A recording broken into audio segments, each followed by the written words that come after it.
right. Hey, everybody. Welcome back to Unofficially Opinionated. I am Christian as usual. And today here we got Nate as usual and Tim.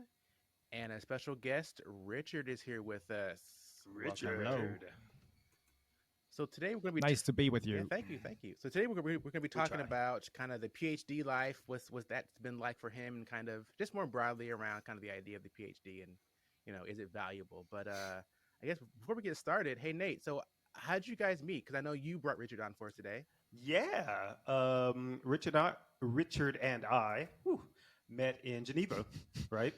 That's right. We had a mutual friend, and then that's how we ended up meeting and talking. And then I took Richard, so my family listened. And I took Richard to meet my family in Seattle for Thanksgiving. Oh, really? Yeah, because I had just moved to I think we had just moved to Lille, if I'm not mistaken. Me and Liam, and Liam had just started a job, and I didn't have a job at the time, and he couldn't leave. So I asked Richard, and Richard was You like, got a "Yeah." replacement, and people would never know that you had replaced Liam with Richard. No, they really thought he was. They really thought he was my boyfriend. It was really Like, hi, weird. Liam. No, this is Richard. Oh, No, I okay. mean, I like multiple times. Like I told them, and then they were like, Yeah. "Yeah." They were like, "Why did you bring him?" I was like, "Well, because Liam couldn't come. He said he couldn't come. Like he told y'all he couldn't come." So It's perfectly natural to Uh. bring a replacement when you're going on a trip. it was like the first time. What was it? It was like the first time in probably like 8 or 9 years that I had been back to Seattle, back to even back to the U.S. I think. When was that, Richard? Really? When was that that we went? That was When was that? It was 2016. 16. I think so. So if it was 2016, then it had been. And when was your wedding, Chris? My wedding was 2012. 27. Okay, so then four. Okay, so that would actually have been 4 years since I'd been back. I was highly exaggerated, but whatever. Still, Right. Whatever. 4, 8, 12. Yeah, who's counting? It'd have been a minute. We'll say that. A very imprecise term. Right, exactly. So, and then But yeah, it was an amazing trip. I liked everything about it. I liked the flight. I liked Seattle. We saw this giant hall where they put together the planes. Oh, I loved your Oh, that's family. right. We They're went to just Boeing, so yeah. wacky. It was amazing. You have a huge family. yeah, they know. How many children does how many kids does your dad have again? Like 35? Something? He's right. Again, who's counting? No, he's got he's got 13 biological Mm. kids, and then he's got Wow. the adopted kids. Right. But it was amazing. Everything about it, I just loved it, and it was confusing and out there and funky, but just wonderful. And that was just one of many things that we did. We have a past, we have a friendship, and I think it's special. And now I'm on here because of it. We'll see how that goes. Yeah. The epitome of knowing Nate is never a dull moment. Yeah, for sure. yeah. So, Chris, sorry, Richard, for some background. Chris, Tim, we have another friend, Steve, who's sometimes on the show. And then there's another one. We all met at church in Seattle. Did you go to the church with me? Yes or no? I don't remember if you had gone to church. I don't Seattle. think so. I mean, your mom talked to me about church, and I met your aunt who has her own religion, I think. But we didn't go to church. Okay, yeah. So if we would have went to church, we probably would have gone to the church that all five of us had met at. Right. And then Chris and I went to university together in Michigan. So that's how we all know each other. We knew each other when we were around 15, I think, 14 or 15. I think that's. I was 14 when we met. You 'cause were I was the 14, youngest, so I that's was true. 15. Yeah, I was Yep. the baby. yeah. And Tim is the oldest. Yes.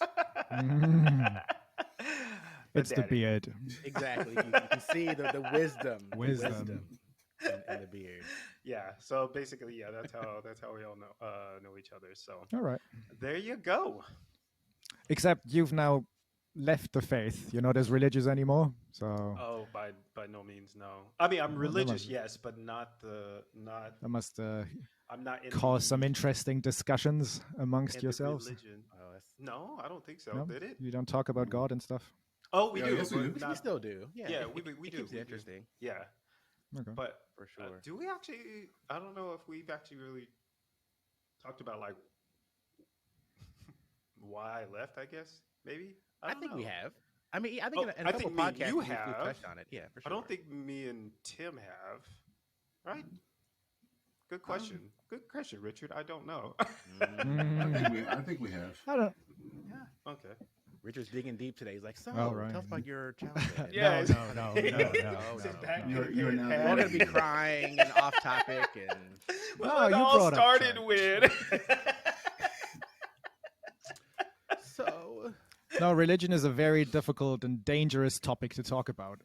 Do you know this Family Guy clip where these guys go, I like you and have no reason not to. I like you and have no reason not to. As a, did you hear about this magic baby born in Bethlehem? And then all stab each other in there. Just like Family So Guy. better not go there. Why talk about religion or money? Yeah. You can edit that in, Nate. It's quite funny. No, that'd be like I'd have to get permission. I think, right? You'd have Yeah, to- they'll probably try to take us down. Although Not, if not we for do- we don't 10 have the seconds. sound, Yeah, Not for there's a- 5 we seconds. might be able to do it. Yeah. I'm not trying that. Like already 2 hours spending on editing the video. No, I'm good. I do some video editing for my work now. We have these research seminars every Tuesday, a bi-weekly research seminar where we invite a speaker to give a talk. Yeah. Sometimes we have it on Zoom. I record it and I get to cut it up and create a fancy intro and make Look the at this audio guy. a bit clearer and stuff Oh, like this. wow. What program do Yeah. you use to? Oh, I edit? just there's an online thing called Capwing or something like that, and you just get the Zoom recording, and then you can just try this or that software okay. to do things. But I don't have a system like you guys. Like you have a whole pipeline, right? You're 3 episodes ahead. Nate cuts up everything professionally. I'm not like that, but I can appreciate the amount of work that goes into it.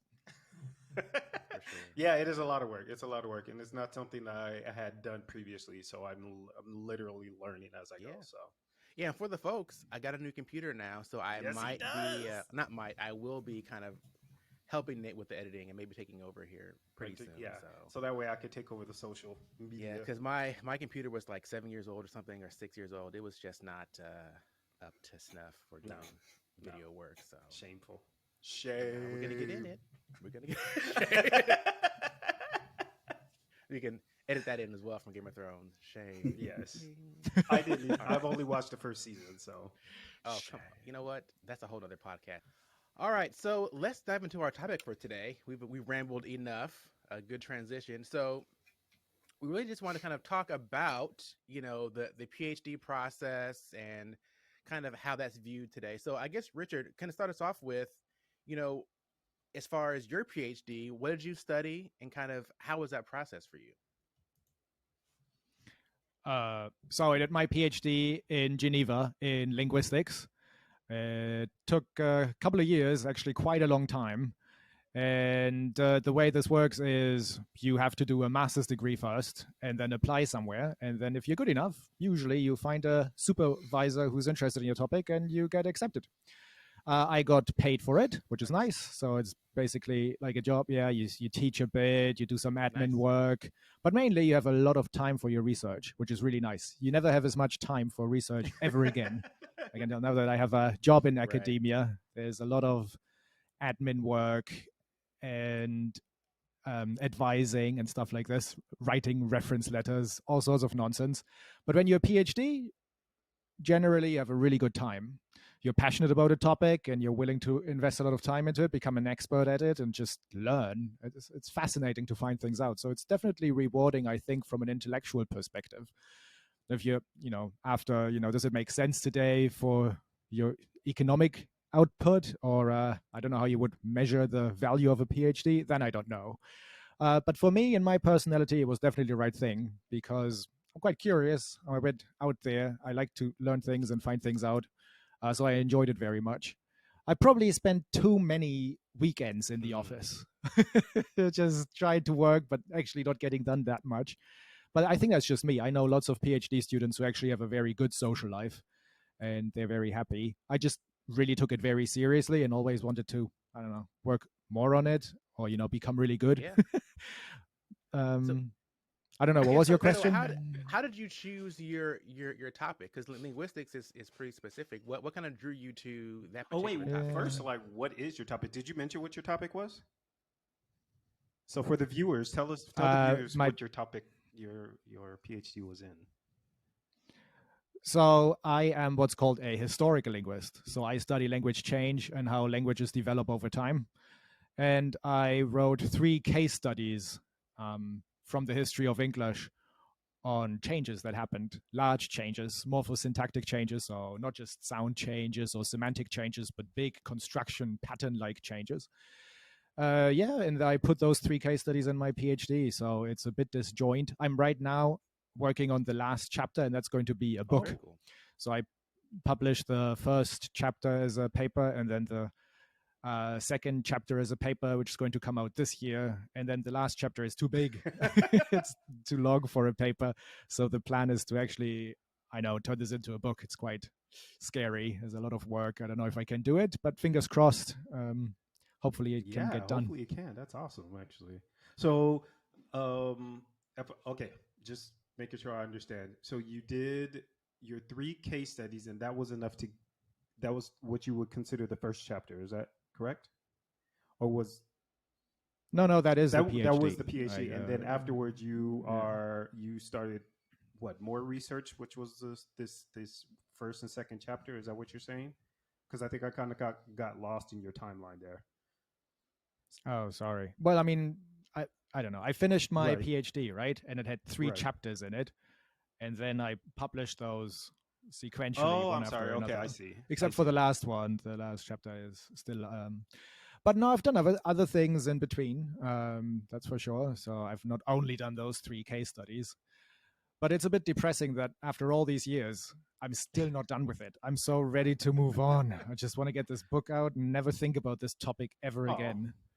Because, it's been too long. It's been too much. I want something new. How long have you been researching this specific topic then? The one for the book?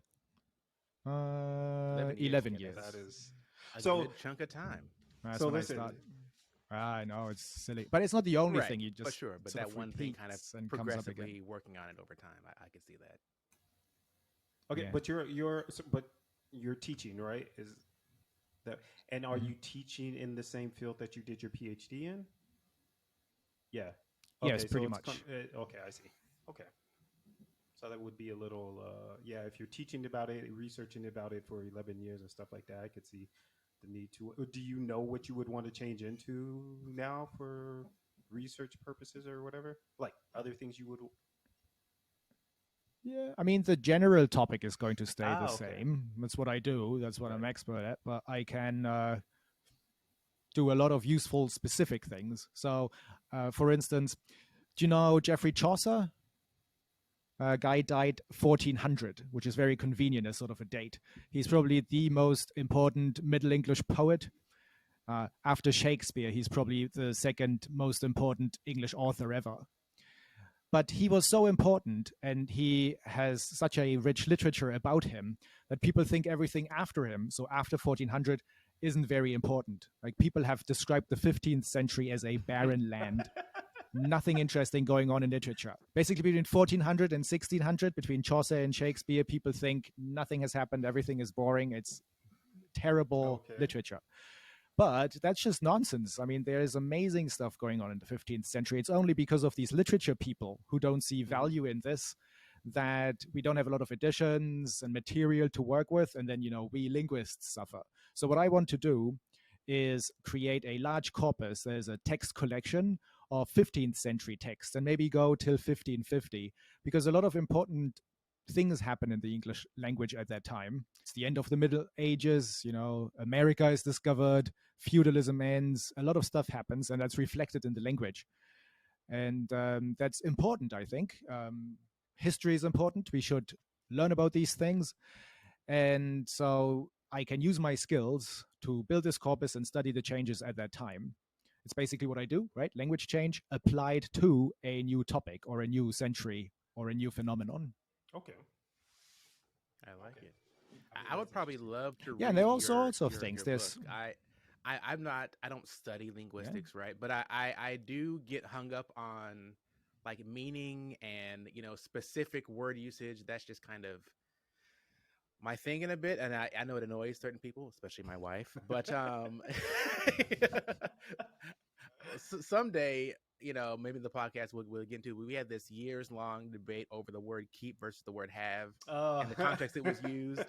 It was a whole thing. We finally got it resolved, but it was like 10 years at least of back and forth conversation about this one particular time that she used the word keep, and I wanted to use the word have instead. But yeah. Mm. I understand it. I could see going 11 years studying just that particular usage and diving deep into the etymology of both words. But Okay. keep and have. yes. Tell us, do you got some It was good some times. enlightenment, Richard, on these two words? Yeah, I mean, there's a lot to say about those words. Those are very important words. But I'm not sure, What the debate was? what exactly Look, you're it could getting be at. a whole thing. Yeah. Let's not get into it. Listen, I need a happy wife and a happy life. So I don't know I why I brought it up in the remember. first place, but Didn't we have like I remember some years ago we all were having this discussion about I forgot what, but it was definitely linguistics. We were having some. Oh, I can't remember. I remember it started at Andrews, but it just kept going, and it I happens can't. a lot. Yeah. Anyways, well, the reason why I wanted to talk about the PhD was a very selfish reason. Why? Because I wanted to get a PhD. And I wanted to know more about like what is life like having a PhD. So I have two bachelors in business. I have an MBA, and then so I want to get an MBA. Sorry, a PhD, maybe perhaps in business, or eventually in leadership coaching or coaching, life coaching and leadership coaching. I don't know. So I was like, who best to ask about what life is like with a PhD than someone who actually has a PhD? First of all, though, so we had discussion about expertise, all of us. Do we consider someone who hasn't a PhD an expert? The internet says yes. I mean, an expert in their field, absolutely. I mean, yes, an expert in their field. Yes. Tim, what do you think? I mean, Uh-oh. the internet. No, I was going to acquiesce. Yeah, no. Okay. The internet says it is. I'll go with that. Oh, okay. Well, I mean, they said that. I mean, well, let me see. I forgot which website it was. Was it Indeed.com? I think it's a career. So, oh no. It's Forbes. Forbes had an article about why a PhD is necessary to become a professor. First of all, that's a good question. Do you consider, Richard, yourself a professor or just a teacher? Like, No, I'm a are you lecturer. a lecturer? Okay, and what's the difference? I'm a lecturer in linguistics and English language. Oh, it's the way the UK system Oh. works. I don't know how the academic hierarchy works in the US, but I think it has tenure tracked assistant professors, full professor, or something like this. Here it works lecturer, senior lecturer, professor. Oh, Got it. okay.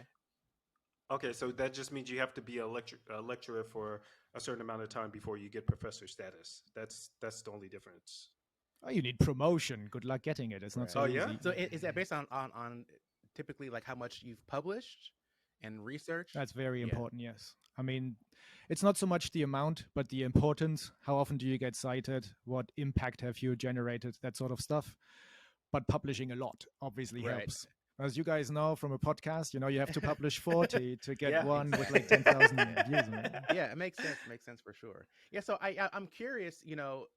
I'm sure you have other friends who are PhDs that maybe aren't in academia, right? So I guess in your Mhm. view, how do you see a PhD's importance, for those that are not specifically trying to work in an academic field, right? As far as they're just out in the general, workforce. Do you have friends that are at PhDs that are not academic, and how does that kind of affect their Mhm. ability to, I guess, gain work? Well, I have a couple of friends with PhDs who don't work in academia. Many of them have very, very good jobs. So one, for instance, did a PhD in linguistics and they got hired by Apple. They work on artificial That makes intelligence and sense. computational linguistics and speech technology and stuff like this. Another one, actually very similar, who now works for Google. I don't know. I mean, if you have really good knowledge, programming, engineering, that sort of stuff, then of course your PhD is very useful to get a good job.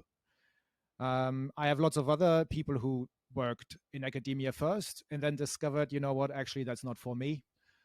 And those guys now have lives that are very unique, very different. I think people who do a PhD sometimes are a bit unusual. They're a bit out there and it's reflected in their lives. They work on a farm, or just they find happiness in smaller things, helping immigrants, or being there for their family. And that's just as good. I mean, why think about the success of a PhD only in terms of money?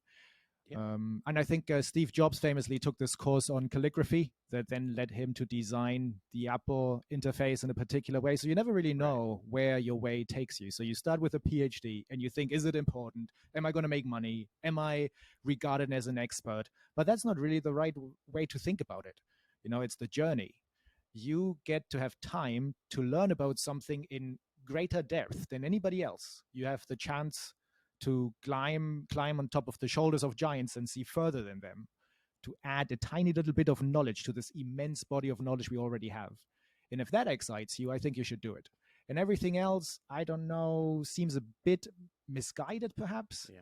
It is a fact, I think you need a PhD if you want to have a career in academia. It's like an entrance Right. ticket. It's your ticket to be allowed to play with the big boys, and publish in journals and stuff like this. Um, but a piece of paper does not make you an expert. So if you think I wanted to do a PhD to show off, that's bad. Right. But you could show off. Yeah, Yeah. I mean, I guess you could initially get the PhD, but yeah, if you progress any further, it's based off of, again, like your how valuable is your research, right? You maybe you did something and it's like, no one cares about that particular area of study. So one thing I think is interesting about PhDs is that, from what I understand, a lot of it is around doing, again, original research, right? Like adding original knowledge to Hmm. kind of the field of study, which I think is interesting, because I guess that's really the only way, not the only way, but that's really the major way that we kind of use to incentivize like new discovery, new thought, new ideas in a field, right? Is kind of by conferring these PhDs upon people. I guess thinking about that, outside of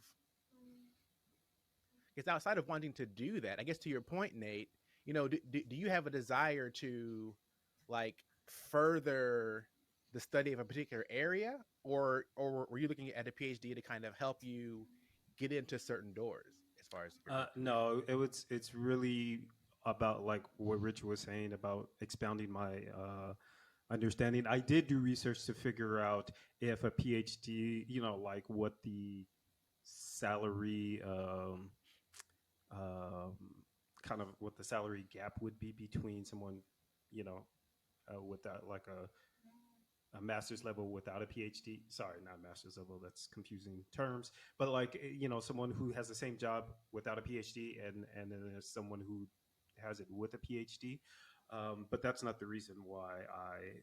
So I researched that. I researched like how long it takes and stuff like that. I had previously asked Richard multiple of these questions because I think I told you before, perhaps Richard, that I was interested in Hmm. going to a PhD. But yeah, to see like how difficult it was already, I'm just like up to my neck in debt with. So like it would really have to be something that I either getting paid for or that I don't have to pay for. Like that's what it is. But the reason why I wanted to do it is like my subject was to be tentatively somewhere around um, like how do you say this, like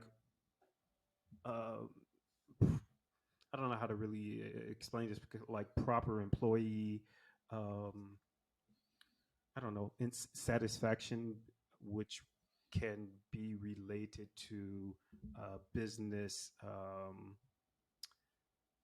like prosperity and you know, uh, higher higher I revenue have and no stuff like idea what that you're or talking whatever. about. Like, you know what I mean? Like, it was no, Not at all. which is like no, but That's the but I'm perfect doctoral thesis. I mean, it sounds utterly confusing to any of us that are completely not in that confusing. field. Yeah, It's like, what is that? basically I just Sounds good. let me try to, because I'm also not the best at explaining like most things. So anyways, but like basically I just wanted to research the kind of uh, what happens when you have a workplace where employees feel validated, heard, and and when employers act upon what employees suggest, compared to situations where that is not the case, or businesses where that is not the case. Basically, I have a what's the term, thesis? Is it a thesis? No, it's not a thesis. When you have a Hypothesis? hypothesis, thank you. I have an No hypothesis hypothesis. where I believe that profitability can Yeah. be directly what's the term, directly related, Related thank to, you, yeah, associated with. with employee satisfaction and So you're stuff like that. saying companies that make more money have happier No. employees? I'm saying companies. I'm saying company, or sorry, companies. If companies have a better kind of like work culture and happier employees, do they have longevity? Do they have uh, Ooh, that's a it difficult is a question. difficult question. And You need to follow people for like 30 years before they yeah, retire. well, I mean, I don't know how to go about it. It's just it's like it's just a working, I guess, title or something like in my head, Right. and I came up with it just because, like, you know, all the Also, if jobs you I've want to worked study at. longevity, Hmm. so if your outcome variable is longevity, what you want to measure is longevity, you need a very, very large sample because, sometimes people just die by accident. And in order to make sure you measure the right effect, you need a huge sample. I mean, I'm Well, it would thinking be 1,000 people longevity here. of the company, right? Not longevity of the person. Oh, of the Yeah, company. I Interesting. see. yeah. Yeah. I thought you meant like happier employees like live longer. No, a I see. happier environment makes the company thrive, Right. basically. Which would be interesting because you could potentially find a data set already used for some other research and really maybe slice and dice it for your purposes, Yep. and do different analysis against it. Hmm. Well, that's Yeah. expected anyway. You have to be familiar with the background Yep. literature. Yep. So that was the first one, and then just recently I came up with another idea of, which is very much along the same lines, which is something around leadership, uh, coaching, and kind of life coaching. Is that really kind of useful, in a business perspective? So, Yeah. So the one thing that I find interesting about kind of, PhD research and doctoral research, because my father did a doctorate, not a PhD, so not terminal, That's the but same thing. similar, but his research specifically, in order to kind of make it a new topic, it was specifically around the particular church that he was at. So it was how this affects this particular population in this city in this way, right? In order to kind of get Mhm. specific enough that it's adding something new. Because a lot of topics, to your point, Nate, have been talked about before in some form or fashion, right? So how right. do you find something new, right, to kind of add a wrinkle to it to make it something that you're bringing that Right. hasn't already been said or done Yeah. already, which is I plan to do it. I don't know when. I did. There was an opportunity at the University of Geneva where Richard was doing his PhD about 2 years ago, but it was like just before um, COVID, so everything just kind of stopped. So I like got no responses from them or anything like that. So yeah. yeah, but it's So true. I'm Like, yeah, go ahead. no, because I'm curious, Richard. So a PhD is a lot of work. You mentioned even just you spent 11 years just kind of researching this particular topic. Yeah. But before you got into the PhD track, were you already the type of person that enjoyed like school, like enjoyed studying, enjoyed kind of the process of schooling, and is the PhD process very different from kind of the normal kind of school process, up through say a master's degree? Well, I think the answer to your questions is both yes. So I think I was quite good at school. I enjoyed learning. I liked being brainy. I was more of a nerd than a jock, I guess.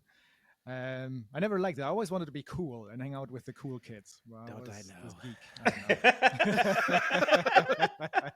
know. But yeah, then you do your undergraduate degree and your master's degree, and that's nice and fun, and you're a student and you're young and you party and you drink a lot and everything is great. And then PhD time is different in that it is more serious. If you mess this one up, you're not just giving up 1 year of your life, but 3, 4, 5, 6 years, however long it's going to take you. And you're older. I mean, I know in the US, PhD students tend to be very young because they start college at 18, 3 years, 21, 1 extra year, 22, 23. That's when they start their PhD. In Europe, they're more like 25, 26. And in the second half of your 20s, you're at a different stage in your life. You're looking, for more meaningful relations, perhaps, and something a bit more long-term, not necessarily for 20, 30 years or getting married or something like this, but you're going to be there longer for 1 year. So a PhD comes with a certain responsibility that the MA degree didn't have. And that hopefully is then also reflected in more professional research. Because, it's relatively easy to get a master's degree, but you look at these master's theses, they're oftentimes really subpar. They're not very good. I mean, sometimes they're great, but very often they're just, right, okay, here's your master's degree. Go and do something. Yeah. So a PhD really has to shine. You can't mess up a PhD. Whereas your BA, MA, you can still be sort of so-so and show that you can do academic work. It's a different level, is what I'm saying. At what age did you get your PhD? 32. Okay.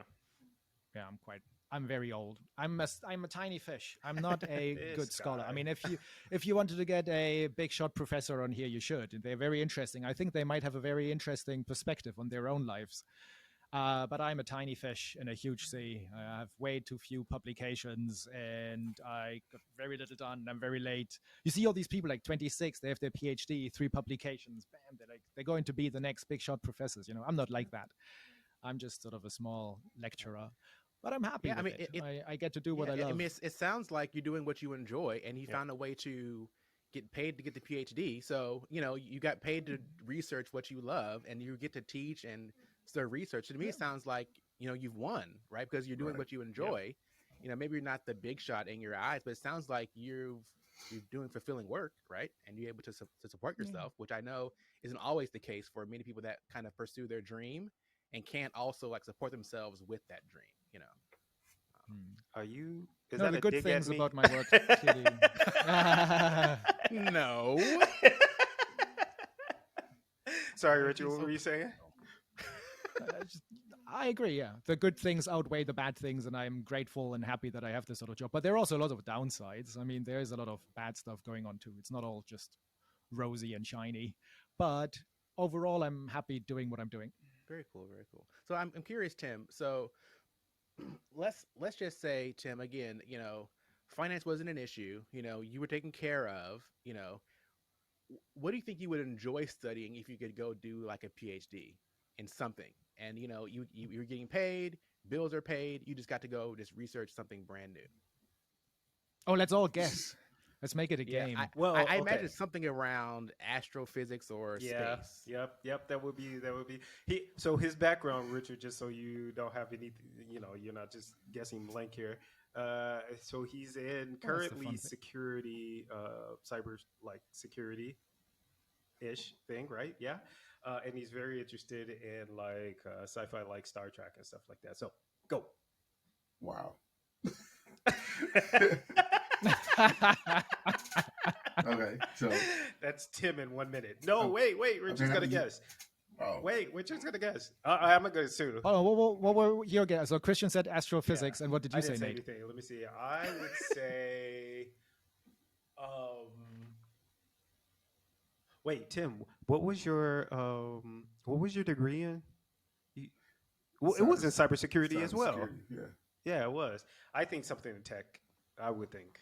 Yeah, probably something techie Yeah. then. Something in machine learning and computing and data Oh yeah, analysis and stuff especially like that. since yeah. But you ruined it. I would have said something wild and out there and crazy. Oh, sorry. I mean, you could still go out there because I mean, to be honest, we Well, may no, be no, wrong. If he's like, I don't know, Yeah, monkey like linguistics. Who knows what it was? agriculture, right? There's so many cool things. Agriculture, yeah, why not? All right, Tim, you're on the spot. Actually, it probably would have been astrophysics. Yeah. Yeah, because Well done, Christian. Nice. other than computers, I spend the majority of my time learning about bodies of that's out in this in this universe. That's why I keep when I'm not doing anything with computers. That's where I'm at. Speaking of, just a little digression, and by little I mean huge. Did you did you see? I read somewhere, probably online, probably someone's social media, so don't judge me. Where they were talking about a planet, whose so they were trying to determine like alien life, right? Still, and they were talking about a planet that it had a belt around it of water, and it's a planet. One side of the planet is always facing their sun, and the other side of the planet is always facing away from the sun. And their theory, sorry, is that the parts that are both facing the sun and away from the sun where the water can actually be liquid are probably hosting life. Did you read about that? Did you read about that? No, I did not. I've been actually trying to look up stuff about this asteroid that they say is supposedly coming near the Earth around 2045 or something like that. 2045. Yeah, right. I'll be dead by then. Soon. Oh, wow. Listen, y'all know we were supposed to make it out at past what 21 was that? Right. Was it the year 2000? Yeah. Y2K? Oh my goodness, yes. Yeah. What?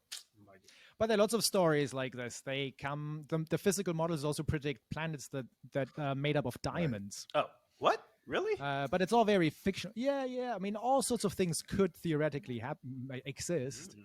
I mean, this comet is more interesting, I think. It's closer to truth. I mean, we'll see if it actually happens in 2045. But stuff that really excites me is missions like Dragonfly. Have you heard about that? I have not. It's going to be launched by NASA. I mean, it's always delayed, Right. isn't it? But they're planning for 2026. And it's going to be a little helicopter they're sending to Titan, Oh, the nice. only moon in the solar system with a dense atmosphere. And there's actual weather going on. They have methane lakes. The whole thing is fascinating as hell. If you edit this, Nate, you should put in like 5 seconds from NASA footage. It's really amazing. It's like the coolest thing that's happening in space exploration right Y'all now. just And now that consistently the trying to web give me more hovers work. Like, Yeah. Like, just do it. Like, what's the problem? it's as easy as It's- 2. It makes it more 3 hours. entertaining. Run Yeah. the video, cut it in. Like, what's the problem, Nate? I thought about doing all that, but then I was like, no.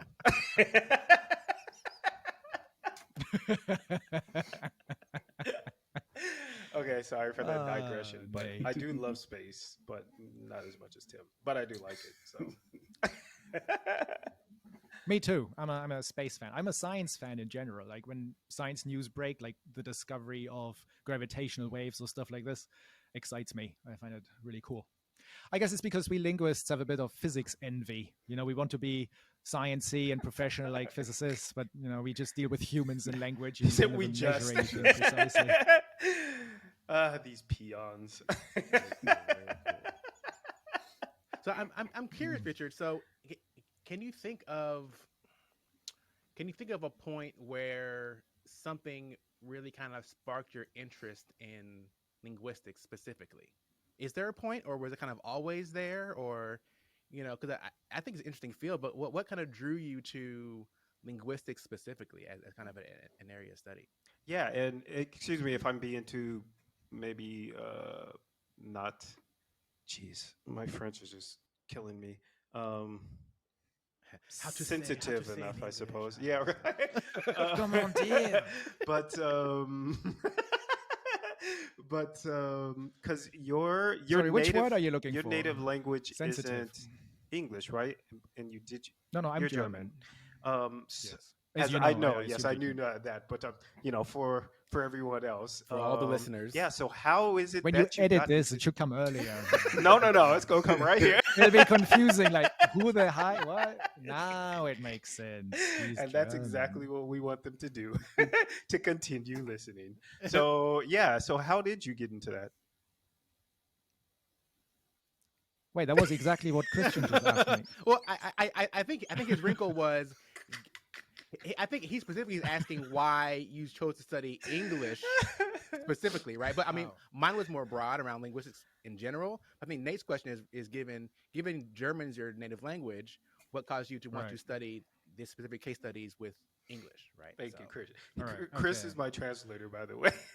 Yes, very helpful. Very helpful. All right, so let's take Nate's question first. Okay, but also first I need to say, when you ask people these sorts of questions, what happens is post hoc rationalizing. You come up with a story that's not actually what really happened. Absolutely. You try to remember something 10 years ago. You try to come up with a story and have reasons and a rationale. It wasn't really like that. But okay, so I think what happened. So I liked English in high school. I enjoyed it, and so I always liked England too. I was fascinated with the British Empire. My friend was French. They always have a French Empire, civilization games when you can do something. I was always the British. First time I went to London, that was when I was 14. I was just wow, it was like huge and everything was exciting and English newspapers and it was just amazing. I liked it very much. And then I went back quite a bit. And then when I was 18, I worked as a waiter in England. So obviously I learned some English then, and it was all very unique. It was a weird time. Oh my goodness. But then you have to come up with something to do. So that brings me to Christian's question. So, you're 18, you're going to study. What are you going to study? Well, who knows, really? I had a whole list. I remember I made a list. I don't know what was on this list. Law was on this list. I could have been a Ooh, lawyer. wow, me too. that was on my list also. Oh, didn't do it though. I can't remember. But then I studied English and psychology and philosophy is what I studied. And then in my first semester, I took English phonology, which I thought was really cool. I would almost have become a phonologist. Now, for the You people learn that all might these not rules know, and not sounds. me obviously, but phonology. Can you explain it for the listeners? Definitely me. Well, I think most people know the word phonology. No It's not that phonetics. I'm crazy word. It's assuming like you're semantics. Yeah, phonetics and phonology. Phonetics is about actual speech sounds, the p and k and t that come out of my mouth. Phonology is about those sounds in a system. The smallest unit in a language that distinguishes meaning is a phoneme. I think that should be common knowledge. Well, probably it should be. isn't. It's actually one of the Guaranteed. most I guarantee. It's a very important discovery. It's like the chemical element, the periodic table of elements in chemistry. We have a complete understanding of human sounds. It's quite impressive. You can do a lot of important things with it too.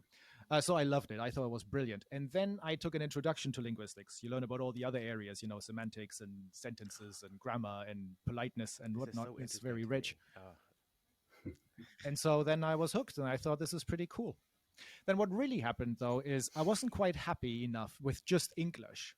I thought the real, at least for a while, the real deal is studying all the languages. Do you want to guess how many languages there are?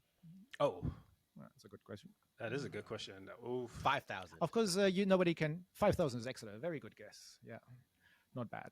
It's in the ballpark. 5,000, 6,000. I mean, where does one language start and a dialect begin? So, Yeah, that's a good question Well too. done. Yeah, But 5,000 is Christian. very good. Well done. I mean, And for Nate, for you, when you edit this, could be like a little quiz. well, we do It put could be questions out. 500, 5,000, 50,000. And 5,000 is the right Ding, one. ding, ding, ding, ding. Wait, 5,000 Ding, is ding, the ding, right ding, one. ding, ding, Okay. ding. Yeah, it's pretty good. Yeah, We'll leave it's it to not bad. Christian to get 6,000. that right. They're dying out. It's dangerous. You think climate change, ocean acidification, everything is getting worse. Same with languages. English. We're losing languages at a rapid speed. It's quite worrying. Well, People should invest some money in documenting them. and teaching them to teach themselves, be proud of their heritage and continue speaking their language. So for the people, why is it important that we're losing languages? Well, being human is to speak. Losing languages is a tremendous loss. I mean, do you care if a plant dies out, or I don't know if I mean, I mean, we should. Doesn't language give it interprets this world, and it's a very specific view the way people speak. Yes. So, yeah, that's very important. Listen, but it's not to say that the language determines how you see the world, but it certainly gives you a perspective. Yeah. Okay. You have to conceptualize the world in a way. And the things you see in language, it's beautiful. I mean, you have to have a certain appreciation for it, I suppose, that comes with knowledge. But when you see all these case endings, some languages have like English, he and him, that's accusative and nominative, but they're whole different arrangements where you have absolutive and ergatives and hundreds of other case endings. And some languages like Chinese don't have any case endings at all. They're just very much word, like an analytic word order. And some languages like, Greenlandic, where one word is as long as an entire sentence. Or, like click sounds. Aren't they cool? Yes. Like in Khoisan languages. I mean, everything about it is just fascinating, the structure. And when you lose it, it's gone forever. You can't bring it back. You have to wait another 10,000 years before a new language evolves, but it will be different from the one that's lost. So I'm just curious. So have there been any new languages developed in recent history? Or is it only kind of a narrowing? Has there been any new branches that have occurred in the last, say, couple hundred years? Well, the way this works is via dialect formation, right? You have one language like a tree, and then it branches, it becomes variable, and then over time new languages develop. But there are some famous cases of very fast language development, with Pidgin Creole languages. Also spontaneous sign languages. So you put deaf children together and they gesture to each other and spontaneously develop a language that way. But this process, the main process of creating languages, a gradual process of diversification and variability into different dialects, subdialects, and then eventually some of those win out and become big, important languages. That's going on now, as it always has.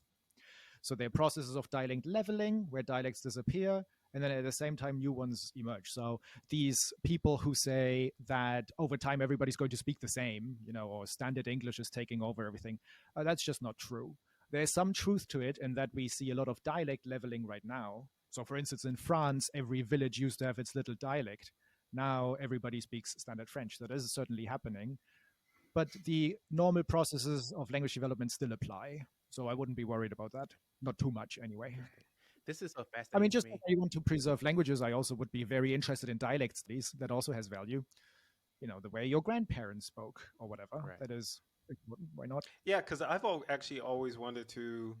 I know that we are digressing, but this is actually really interesting conversation. But I actually always wait.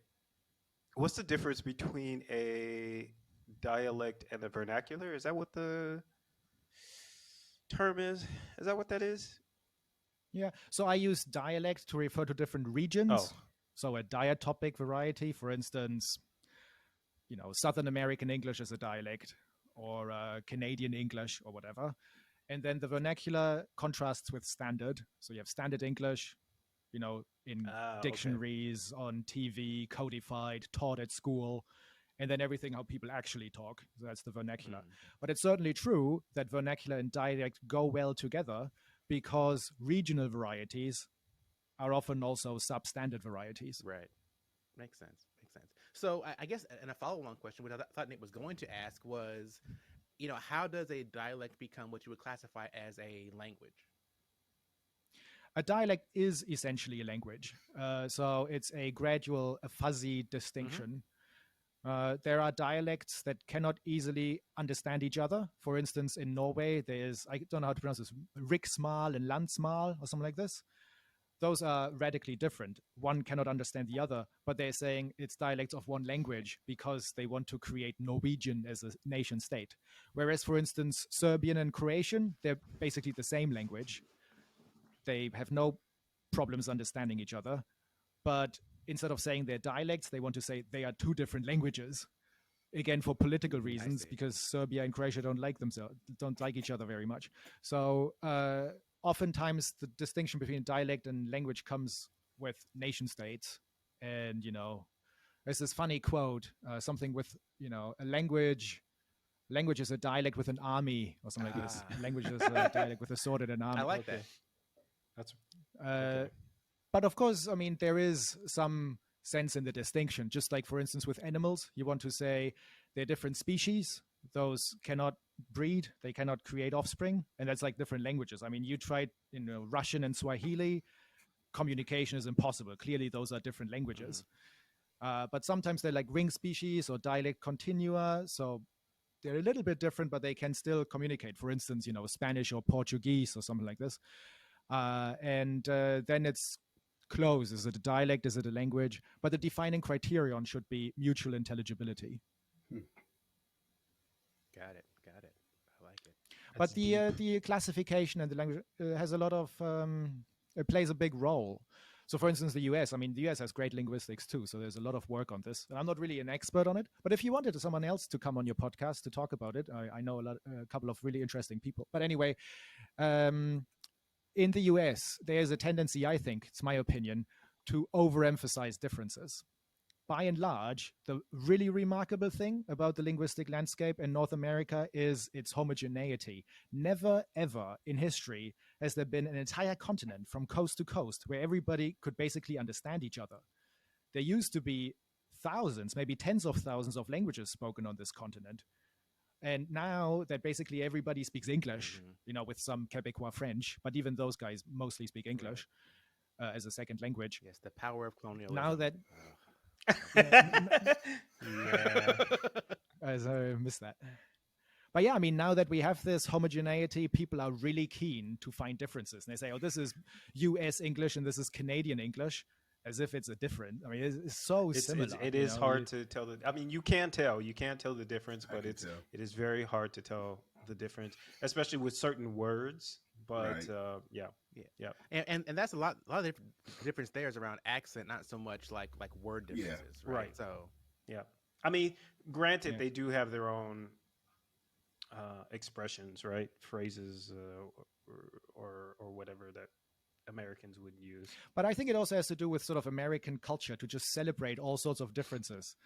Have your museum for everything and a song for everything and cheerleading for everything. So you want to focus on our identity, our little lighthouse in Massachusetts, or our, in the South, apparently people call every soda, every fuzzy drink Coke. Right. They have to separate you guys versus y'all. And like, well, there's a big difference. He's so Southern or something. Yeah. Well, so you want to emphasize these small, tiny little cultural differences, when in reality, what you really have to keep in mind about the situation is how unique it is that it is so much the same. People always focus on the differences when really that's not remarkable at all. You see some crazy differences in language. Those are clearly all, dialects of the same language, in my opinion. But because people like to highlight differences so much, there are some people who want to say, well, this part here is now its own language, or, across social classes and so on. And I think that's wrong. I think from my point of view, there's only one form of language in the US, basically in the English world, where of course is Spanish and hundreds of other languages spoken. But in the English-speaking world, we should say it's one language with many dialects rather than different languages. I don't know if that makes sense. I mean, because we don't necessarily refer to them as different languages. Or at least in the U.S., we usually refer to them as different accents. And I think there's a total of maybe 4 or 5 different accents in the U.S. I'm sure there's way more than that. Or 5 identified, right? Of course, we have the classification system. What do you mean? Well, I mean, you can divide different accents in many different ways. Oh. But there are standard systems like the Atlas of North American English, but there are way more than 5. Oh, okay. Well, I was thinking West Coast, system, you East Coast, 3. South, Midwest. Yeah. There's so many. I remember there's this guy on YouTube that I watched one day, and he was going into the different accents in the U.S. And it was amazing because as he would talk about them, he was changing his accent and Yep, talking I about know who you're different talking about. sounds and how they change going Um, from say Florida up through to like New York, and yeah. how you could see going through this area He's talking about the they dip pronounce though, the or A this way, or one word he used was Mary, right? Well, different areas, Yeah. right? Mary, Mary, and Mary might sound the same, or it's like Yes. Mary, Mary, and Mary, right? And so Yes. those kind of things, I find it. You know what? I just That's a realized beautiful example. That's a beautiful, important example. That's amazing that you know this. It's a very important variable that's been studied. yeah, I was on a YouTube lot, one day, yeah. but this kind of thing, like, I realized, it's this whole topic of, like, I think PhD makes me wonder, eventually, if we bring in AI for a second, another technologies, right? I think there will be less people that need to do a lot of the work, and I would think that would give us more time to be able to like go and research the things that we would enjoy to research without the fear of not being able to eat or have a place to live. Because for me, I don't necessarily think I'd be able to go research this at the same time as providing for my family and then find a job. Yeah. But if I won the lottery, I might actually go and research linguistics just for fun because I would enjoy it, right? And kind of help push the field forward just because it's enjoyable versus trying to find a way to like monetize the process of like research and learning, which I think to some degree kind of hinders our learning as a society. But I don't I mean, that's a very nice view, perhaps a bit utopian. Hopefully, it will Yeah. happen. I mean, in the Or if he wins the 1980s, they lotto. said we'd all have. Yeah. But there were these predictions we'd have Fridays off or only work 30, 35 hours a week. And then the opposite happened. We work more than ever, despite of all technological advances. So I'm afraid that, ChatGPT or something will just be another tool and we'll work just as much Yeah. right, rather than be an actual time-saving device and an equalizer where people can, even if they don't have that much money, have the time to pursue something that's actually meaningful and important in their Right. lives. Yeah, I think especially in the U.S., there's a really aversion to paying people to not work, right? Yeah. So to your point, all these things will just make us more efficient, but not allow us to work less. Although I've seen a lot of news lately about different entities and companies trying to move towards a 32-hour work week. yeah. They should. I mean, France is 35. Right. Well, general, but they really should Yeah. lower that. I really Because it's feel really like we should be at arbitrary, 30. right? I mean, at It is, one yeah. point in time, people work 6 days a week, right? And then we cut it down, and I know there's some inequality pieces to that, but really what that would mean here would be, anything over 32 is overtime, right? So certain jobs might still have to work 40 hours a week, but those 8 hours, they're making more money for that because it's considered overtime versus like their regular work schedule. But that's kind of a diversion. Listen, that is also one of those things that I'm trying. Like, I would love to champion, like get reduction of work week, which might be a part of my thesis. He's got like 10 theses. I do. No, Theses? they're all based. They're all based on business. At least there's that. And this is why I haven't done my PhD yet. Start with something really small. It's like developing a board game. Have you ever tried to make a board game? No, my mom did. I though. haven't, but the way you're supposed to do it is find a mechanic that is very simple but is fun to repeat. I don't know, take the stone from here, put it there, get money, or some sort of circle that you can repeat, and that in and of itself is sort of fun to do. You have to approach your PhD a bit like this. Come up with something really, really small. Mhm. I don't know. What could you measure? What do you want to measure? Happiness or something? You want to measure difficult things, longevity and working on it.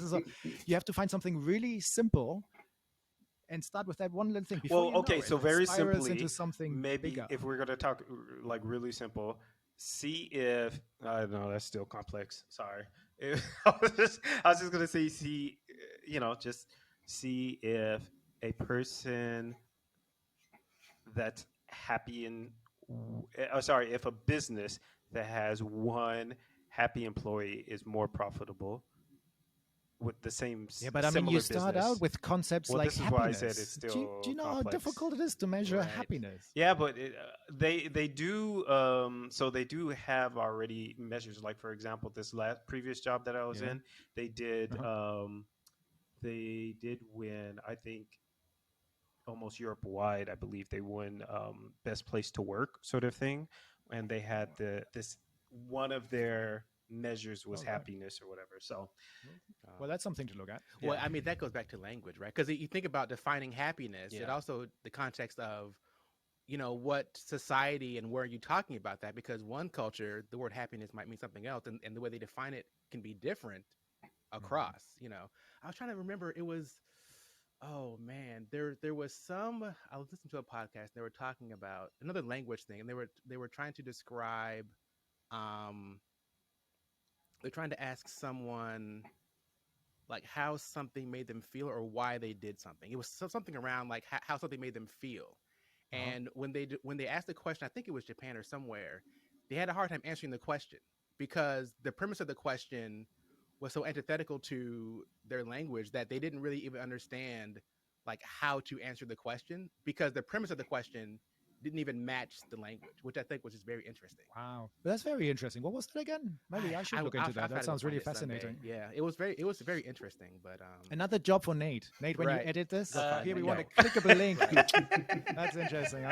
Because Right. when I listen to this again, I quite like to click on Right. this now and be like, oh wow, yeah. So the So let me get podcast this straight. There was like a question, how versus why, and there must have been some predicate like happy or something, and the two just couldn't naturally be combined.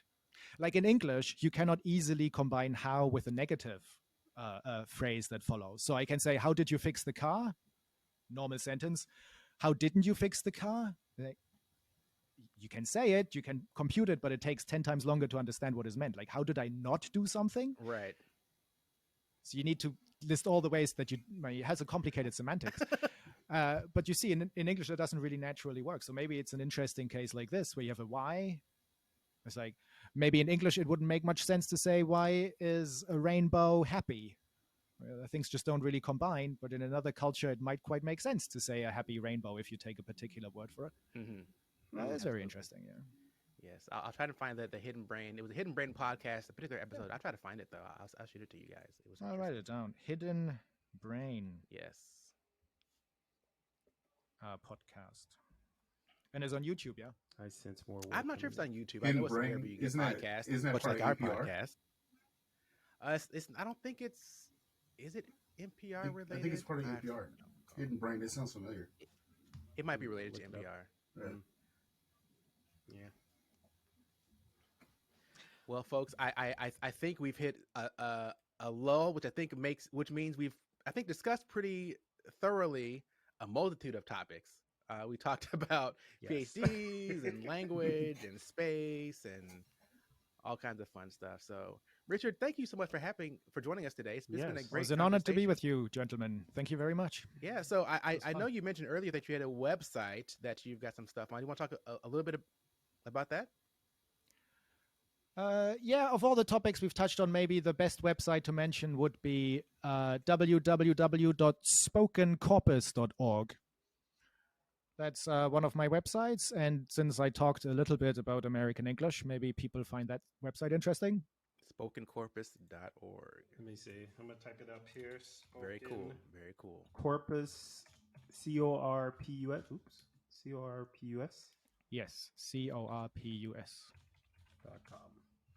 Well, that didn't work. We'll try it later. .org. .org. Yes. .org. Sorry. Yes. No, I did not do that. The Student Transcribed Corpus of American or Spoken American English. Very cool. One of my projects. Oh, I like this. Oh yeah. Okay. I got it. Oh, very cool. Very cool. Nice. Well, okay. again, Yeah, I feel like I need a sort of outro. I don't know what to say. It was very unusual for me to be on with you. And I mean, I obviously don't really know you guys, so it's a bit like our relationship is not defined. But it's nice to just talk to random people about some of the stuff I Well, do. that's what's so I fun mean, about this our could have been podcast. so many directions. Yeah. We like the idea that people can come on and just shoot the breeze, and especially if they have something that they want to share. Like you were it's very clear that you're passionate about what you're doing. So so it's very that's what we like. We like having people on who kind of want to share their world with us, and just talk about it. So Thank you. Well, all I can do is just thank you again and wish you all the best of luck for your podcast in the future. And hopefully I'll see you again. I appreciate it. All right, folks.